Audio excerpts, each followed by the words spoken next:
kami jalankan selama ini kan tiap bulan kita adakan pertemuan pendidikan. Lalu kemudian bagi anggota yang mau buka usaha yang mana dia membutuhkan pendampingan, kita dampingi. Tapi kita tidak bisa menawarkan ke masyarakat semua, tidak bisa. Karena ini kan dari mereka punya kebutuhan yang mana dana dari kita, lalu kemudian usaha apa yang mereka akan kelola, lalu kemudian mereka akan sampaikan dan kami punya pendampingan adalah untuk menjaga jangan sampai mereka keluar dari bisnis yang mereka sementara ajukan untuk pemodalan. Jadi itu banyak sekali kita punya masyarakat itu. Dia minta modalnya untuk usaha, tetapi dia membuat untuk kegiatan pesta. Jadi salah gunakan dana, sehingga akibatnya dia yang rusak. Tapi kalau pendampingan, ya memang.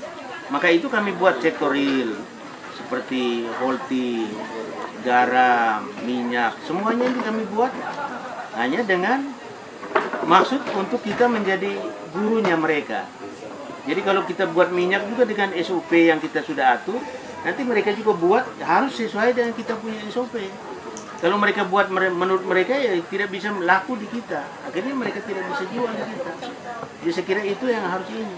Sehingga kita sama-sama itu membuat sehingga produksinya menjadi besar, bisa kita jual dengan kontainer-kontainer. Tapi kalau hanya kita sendiri juga tidak kuat.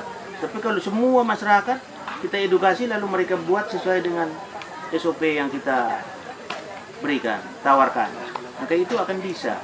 Ikan lalu kemudian penangkapan itu kita kumpul dalam apa yang di-ES-kan itu kemudian kita jual. Itu saya kira kita harus bisa mulai.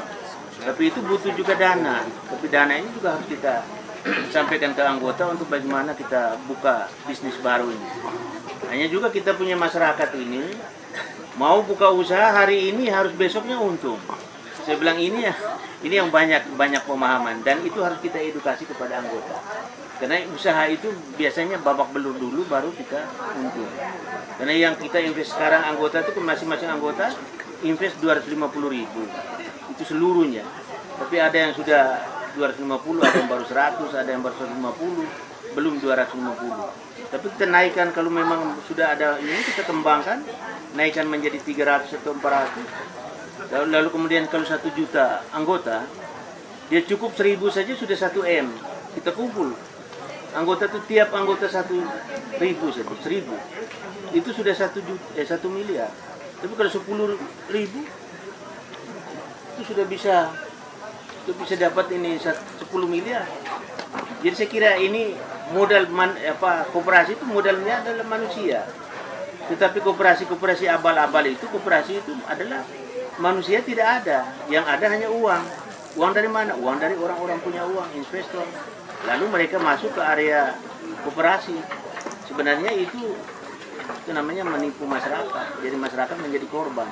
Sedangkan kita benar-benar kita usaha bersama dan kita sampaikan dengan bunganya sekian, bunga yang dia simpan sekian. Jadi sebenarnya sangat transparan. Tetapi itu justru saya juga heran di kalangan ini masyarakat menengah atas ini. Ada orang dalam khusus di FPRI ini.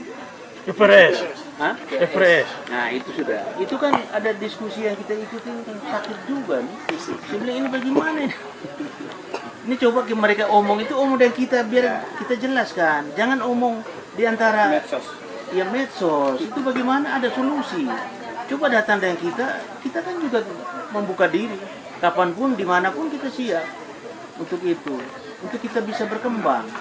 Lalu kita kan butuh orang-orang intelek yang untuk bagaimana cara kita mendiskusikan, cara keluar dari suatu kesulitan. Tapi jangan mau kucak lagi di satu situasi yang kita sendiri sudah dengan susah payah. Lalu kemudian bukan mendapat spirit untuk maju, malah kita dibilang kita gagal hanya memperkaya pengelola. Lalu kami ini kaya raya sekali kan. Ya kalau kaya raya periksa lagi yang punya aset lah.